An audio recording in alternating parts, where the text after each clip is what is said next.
So this priest invited me up to Boston. I said, I'll go. I go up there, and he was amazing.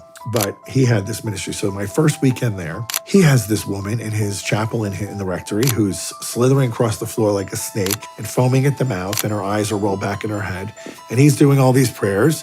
And then he looks at his watch and he says, okay, I'm going to go celebrate Mass. I'll be back in an hour. Just stay with her. And I'm like, what? This is my first introduction to this life.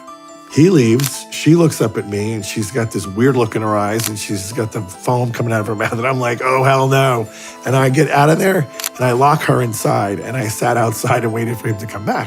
When he comes back, and he's like, what are you doing? What happened to the lady? I go, no, she's in there. But I'm not staying in there with her. I mean, are you crazy? You left me alone with her. And he's like, oh, okay. I sometimes forget that people who haven't been around this. It's a little jarring. I'm like, a little jarring.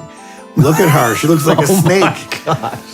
So that was my introduction initially.